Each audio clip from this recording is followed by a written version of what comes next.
Dear students, in this video we will talk about the gaseous state, four variables, that is mass, volume, pressure and temperature of the gas laws and the postulates of kinetic molecular theory. So let's begin. Hello dear students, now we'll study the gaseous state, and first of all we will do the introduction to the gaseous state. As we know that matter exists in three different states, these are solids, liquids and gases. Have you ever thought as why different substances exist in different states under normal conditions of temperature and pressure? For example, when we see the periodic table, bromine exists as liquid, iron exists as solid and oxygen exists as a gas. Then the simple answer to this question is a competition between ordering effect of the molecular interaction energy and disordering effect of the thermal energy. Molecular interaction energy keeps the molecules together while the thermal energy moves them apart. This competition determines whether a given substance under given conditions is a gas, a liquid or a solid. So this picture shows us that these are the solids, this is the liquid and these are the gases, because there is a competition between the two effects. These effects are ordering effect of the molecular interaction energy and disordering effect of the thermal energy. In this direction, molecular interaction energy is decreasing and thermal energy is increasing. Because thermal energy is increasing, that's why it has more kinetic energy. Molecules, they move apart from each other, and this will lead to the gaseous state. When the molecular interaction energy is more, the molecules are closer to each other, and this will lead to the solid state, and in between state is the liquid state. So this is nothing else but is a competition between these two effects, which determine whether the given matter is a solid, liquid or a gas. So we can say that the existence of different states of matter is nothing but a balance between its intermolecular interactions and the thermal interactions between the particles. The occurrence of intermolecular forces is the least in gases and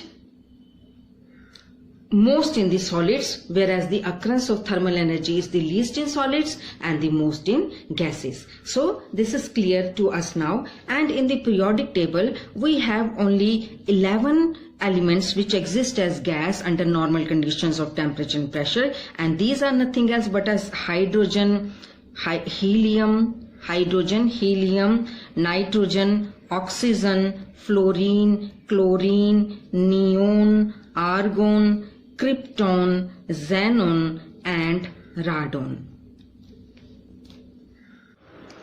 So as we know that four most important measurable properties of gases are amount of the gas, pressure of the gas, volume of the gas and temperature of the gas. So now we will see one by one how to measure these properties. So first of all we'll have the measurement of the mass of the gas. So how we can do that? The mass of a gas can be easily determined by weighing the containers containing the gas and then emptying the container by taking out the gas and weighing the empty container again. The difference between the two masses gives the mass of the gas, and the amount of the gas is expressed in terms of moles, which can be obtained by dividing the mass of the gas by its molar mass. This is the equation, and number of moles of the gas is equal to mass in grams of the gas over the molar mass of the gas, and 1 mole of the gas is equal to 6.022 into 10 raised to power 23 molecules. So this way we can measure the mass of the gas. Now we will see how to measure the volume of the gas. Now as we know that a gas fills the whole of the vessel, hence the volume of the gas is equal to the volume of its container. This volume of the container, and the volume of the gas is equal to the volume of its container, and the SI unit of the volume is meter cube. The other units which are used for the volume are milliliter and liters. These are also very much used in the numerical problems, and these are interrelated with each other as 1 meter cube is equal to 10 raised to power 3 decimeter cube is equal to 10 raised to power 6 centimeter cube. 1 milliliter is equal to 1 centimeter cube. 1 liter is equal to 10 raised to power 3 centimeter cube is equal to 1 decimeter cube is equal to 10 raised to power minus 3 meter cube. It means that if you have a cube of 10 decimeter cube each side, then that will contain approximately 1 liter of the gas. So now we'll study the measurement of the pressure, and as we know that the instrument used to measure the pressure is the barometer, and it tells us about the atmospheric pressure. The formula is pressure P is given by the force per unit area, and the formula is H rho G, where H is nothing else but is the H is the height of the mercury column in centimeters. So this is the barometer, and this is the height of the mercury column in the tube, and this is the H, height of the mercury column in centimeters, and A is the area of cross section of the tube in centimeter square. This tube, area of cross section of this tube is A, and rho is the density of the mercury at room temperature in gram per centimeter cube, and G is the acceleration due to gravity. And by this formula that pressure is equal to H rho G, we can calculate the atmospheric pressure. Now when the this height of the column of the mercury column is 76 centimeter, then we say that this is equal to 1 atmospheric pressure. So 1 atmospheric pressure is nothing else but is equal to 76 centimeter mercury column at 0 degrees centigrade. So now 1 atmospheric pressure is given by this equation. 76 centimeter atmosphere is equal to 76 centimeters, or is equal to 760 millimeter of mercury column, or is equal to 760 torr. Now the unit of pressure nowadays is commonly used is the bar. So how the bar and the atmosphere, they are interrelated with each other, so that I have written in this in this box. These numericals we have, these values we have to learn, because these are very useful in the numerical problems. So 1 atmosphere is nothing else but is equal to 1.01325 bar, or 1 bar is equal to 0.986923 atmosphere.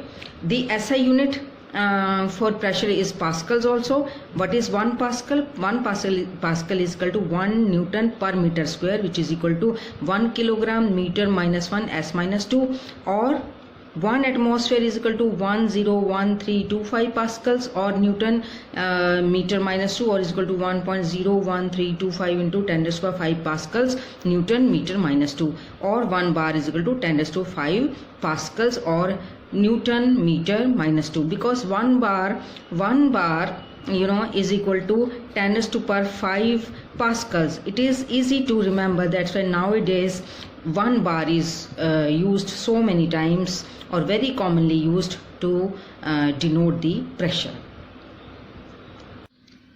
So now we will study the measurement of the temperature.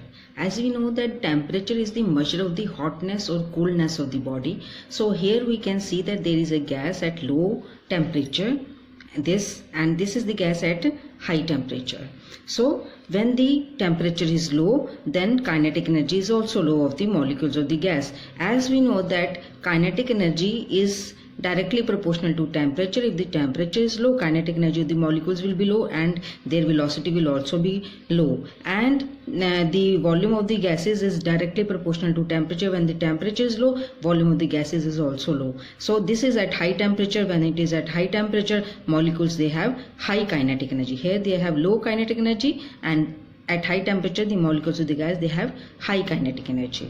So this is about a little bit about the measurement of the temperature. Now we know that temperature can be measured on the 3 scales. These scales are Celsius scale, Fahrenheit scale or the Kelvin scale. Kelvin scale is given by the Lord Kelvin, and from where this Kelvin scale come, because when they started cooling a gas, they observed that it is not possible to cool a gas below minus 273.15 degrees centigrade, because at this temperature or lower than this temperature gases ceases to exist.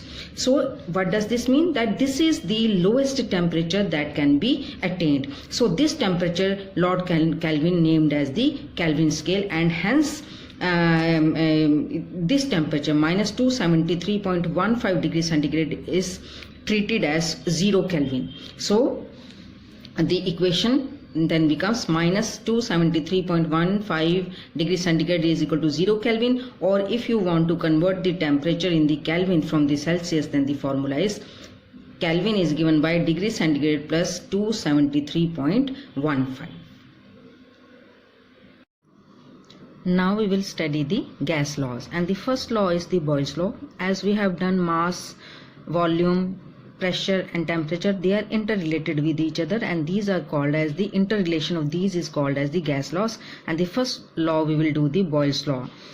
What Boyle's law says, that for constant temperature the volume V of the given mass of a gas is inversely proportional to its temperature. So this is the graph here. This side it is pressure and this side it is the volume. When the pressure increases, the volume decreases, or when the volume decreases, pressure increases. So volume and pressure, they are inversely proportional to each other. This is called as the Boyle's law, and this equation will become V is equal to K 1 by P is equal to PV is equal to K, where K is a constant of proportionality which depends upon the mass of the gas and the temperature of the gas. So this is about the Boyle's law. Now comes the second law, and that second law is the Charles law. What Charles law states, that at constant pressure, for every 1 degree centigrade fall or rise in the temperature, volume of the gas increases or decreases by the ratio of 1 by 2/37 of its volume at 0 degree centigrade. So here at constant pressure, pressure should remain constant, and then the volume and temperature, they have direct relation with each other. As the temperature will increase, volume of the gas will also increase. So this is shown here in the diagram, and the equation for this is given by this, that Vt is equal to V0 1 plus T by 273, where Vt is nothing else but Vt is the volume of the gas at T degree centigrade, and V0 is the volume of the gas at 0 degree centigrade. So this is about the Charles law. Now we will study the Gay-Lussac's law, and what it states, that at constant volume, for every 1 degree centigrade or fall in temperature, the pressure of the given mass of a gas increases or decreases by the ratio of 1 by 273 of its pressure at 0 degree centigrade. So here the volume is constant and pressure and temperature, they are directly proportional to each other in this ratio. So this is shown in the diagram also, that when pressure increases, the temperature of the gas also increases, and the equation is given by this, Pt is equal to P0 plus 1 plus T by 273, where Pt is the pressure of the gas at T temperature and P0 is the pressure of the gas at the 0 degree centigrade. Now we will do the Avogadro's law. What the Avogadro's law states, that all gases having equal volume under the same conditions of temperature and pressure contains equal number of molecules. That is, 1 mole of a gas contains Avogadro's number of molecules, that is 6.022 into 10 raised to the power 23.